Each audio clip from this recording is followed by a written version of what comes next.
Hello and welcome to the Luv Doc podcast. Hey everyone, welcome to another deep dive. Today we're going to try to get to the bottom of this listener question about their sister. Yeah, sounds interesting. It seems like they're worried about their younger sister who recently moved to Austin with her boyfriend. Okay. And she's become, less affectionate, not as warm, and even like avoiding hugs and stuff. Ah, interesting. Yeah. And it's a pretty big change from her usual self, apparently, and from their family's kind of like, affectionate norms. Yeah. And they think the boyfriend might be the problem. So they're looking for advice on how to like bridge this gap that's forming, Yeah. So we've got this advice column that tackles this exact issue, and we're going to break it all down today. I see. So it's like a change in behavior and they're worried about it. Exactly. It's really unsettling for them. And the advice columnists, they actually have this kind of funny take on it all. Oh, really? Yeah, like they even talk about how there might be these like regional differences in how people interact socially. Oh, that's interesting. Like they're kind of joking, but they suggest that maybe living on the East Coast for a decade made the sister less hug-friendly.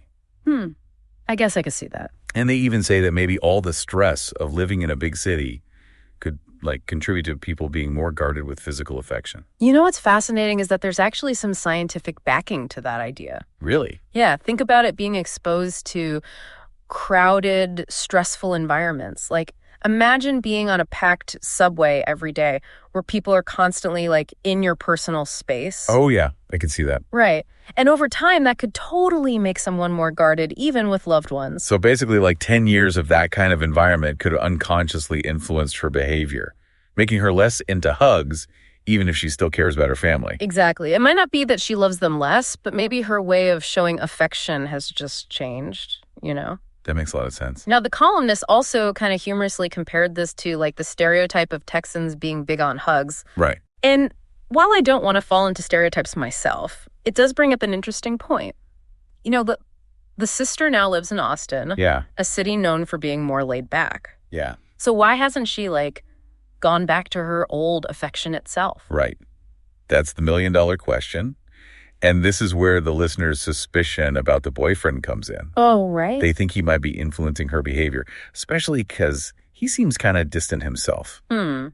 Well, there's this thing called social mirroring in relationships where people kind of unconsciously adopt each other's mannerisms, behaviors, even ways of thinking. So she could be picking up his more reserved habits just by spending so much time with him. It's definitely possible. It shows how our relationships can subtly shape us and how we interact with the world. But we shouldn't jump to conclusions and blame the boyfriend. Exactly. It could be a combination of things. Mhm. Her East Coast experience, her relationship, and just natural personal growth. It's like a puzzle with lots of pieces. Exactly. And that's where the advice columnist gives some really good advice. They say, don't give up on showing affection to both your sister and her boyfriend. So keep being warm and welcoming, even if it feels one-sided at the moment. Yeah, exactly. You're setting a good example and showing that warmth and affection are still important values in your family. Like leading by example, hoping she'll eventually feel comfortable enough to re-engage with those values. Precisely. That's interesting. It's like you're creating a space for that to happen. You're showing her that those things still matter, even if she's not expressing them in the same way right now. So you're saying it's more about understanding and adapting to the changes in the relationship rather than forcing her to change back. Exactly. Now that we've laid some groundwork, let's dig deeper into how to apply this advice to the listener's specific situation. When we come back, we'll explore some practical strategies for navigating this tricky situation with her sister. Welcome back. Before the break, we were talking about all the things that could be affecting the sister's behavior.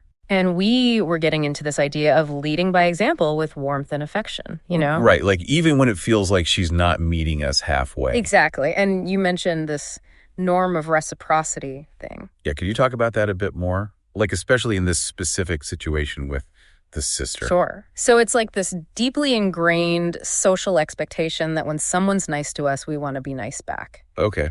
It's kind of like an unspoken agreement to return the favor. Right. So even if the sister isn't immediately hugging back, by continuing to be affectionate, you're tapping into this powerful social norm. Interesting. You're essentially saying, like, hey, this is how we show love in our family, and hoping she'll eventually feel comfortable enough to kind of fall back into those familiar patterns. So it's not about making her change or like demanding hugs or anything. No, not at all. It's more about creating a space where that warmth and connection can kind of naturally come back. Okay. It's like planting a seed and being patient, you know? You're not trying to control her, but kind of influence her with positive reinforcement. I like that analogy. And even if it doesn't make her suddenly start hugging you back, it's still sending a message. What kind of message? Like, hey, I love you, I accept you, and I'm not giving up just because we're showing affection differently right now. That's really beautiful, actually. Yeah, it's just the strength of family bonds, you know? Yeah. Even when things feel strained, there's this underlying connection that can be really powerful. Now, the columnist also mentioned that whole thing about Texans and hugs. Right. Because they have more space compared to the East Coast, where people are more packed together. Yeah. And while we don't want to stereotype, I mean, could it be that this sister just needs more space to adjust to Austin? You know, that's a great point. Maybe all those years in a crowded, fast-paced environment made her kind of build up these defenses about physical touch. Oh. And now that she's in a more chill setting, she might just need time to recalibrate. Like she's figuring out what feels comfortable for her now. Exactly. So giving her space without judgment could be the best approach right now. It could be. But what about the boyfriend? Right. How do we deal with that part without making things worse? Well, remember, you can't control your sister's choices. True. And you definitely don't want to get between them. Right. But you can express your concerns, you know, just in a way that's honest and respectful. So instead of saying the boyfriend's a bad influence or something, how would you approach that conversation? I think focus on your feelings and observations instead of blaming anyone. Okay. You could say something like, hey, I've noticed you seem a little distant lately. I just wanted to see how you're doing. You know, I miss our close relationship, and I want to make sure there's nothing stopping us from connecting. That sounds good. It doesn't sound like you're attacking her. Right. It opens up the conversation and lets her share what's going on without feeling judged. Maybe she hasn't even realized how her behavior has changed or how it's affecting you. That's possible. It's all about raising awareness, you know, both for you and for her. I see. And even if it doesn't solve everything right away, it's a step towards a stronger, more understanding relationship. You also mentioned earlier that maybe she's just going through like a natural evolution as a person. Oh, yeah, absolutely. Could you say more about that? Well, as we grow up, our priorities change, right? Yeah. Our interests change, and sometimes how we express ourselves changes too. Makes sense. So it's totally possible your sister is just in a phase of figuring herself out, and this is just a reflection of that. So it's not necessarily bad, just part of her growing up. That's right. Growth often means change, and those changes can be weird for the people around us. Yeah. But if we can be understanding about it, we can actually make our relationships even stronger as they change. Wow, that's a good point. So we've talked about a lot of different things here. We have. Regional influences, relationships, that whole reciprocity thing, open communication and personal growth. Right. Sounds like a lot is going on. And it's important to think about all of it when trying to understand the sister's behavior. I agree. But before we wrap up, I want to talk about one more thing, patience. Oh, yeah. Patience is huge, especially when someone's going through a big change. So how can the listener be patient in this situation with her sister?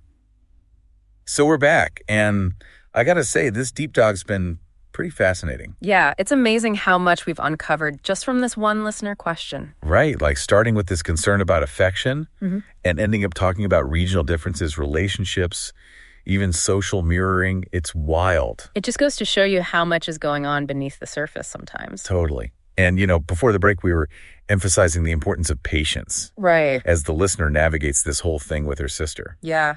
It can be really tough when someone you're close to seems to be pulling away. Absolutely. But it's so crucial to give them the space and time they need. Yeah. You know? Couldn't agree more. Patience is key, especially when someone's going through a transition. For sure. So what are some like practical tips for practicing patience in this situation? Well, I think a good starting point is managing expectations. Yeah.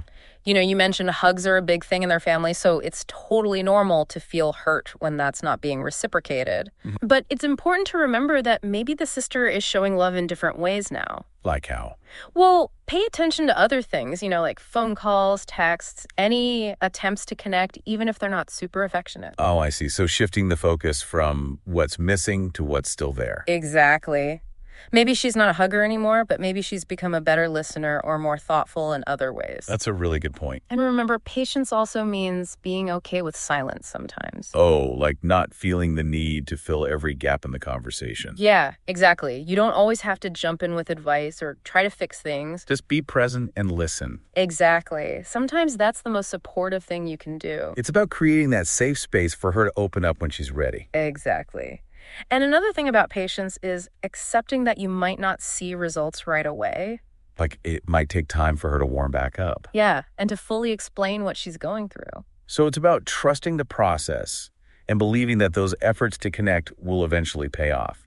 Exactly. Patience doesn't mean being passive, though. What do you mean? It means actively choosing to be understanding and compassionate, even when it's hard. Okay. It's about putting the relationship first, you know? That makes sense. So to sum it all up, it sounds like the key takeaways here are to lead by example with warmth and affection, communicate, openly pest, be patient, and remember that relationships are always changing. That's a great summary. It's about using both your head and your heart, you know? Combining psychology with compassion, basically. Exactly. And as we wrap up this deep dive, we want to leave you with something to think about. Okay, what is it? We've talked a lot about how the sister might have changed. Right. But how have you changed over the years? How have your own experiences and relationships shaped how you express affection and connect with people? That's a really interesting question. It is, right. Understanding our own patterns and preferences can help us understand our relationships better. For sure. Well, that's all the time we have for today's deep dive. Thanks for joining us, everyone. We hope this has given you some food for thought as you navigate this situation with your sister. Absolutely. Remember, relationships are a journey, not a destination. And with a little patience and understanding, those bonds can become even stronger over time. To read the column that spawned this podcast, go to austinchronicle.com/columns/the Luv Doc. There are probably worse things to do with your time, right?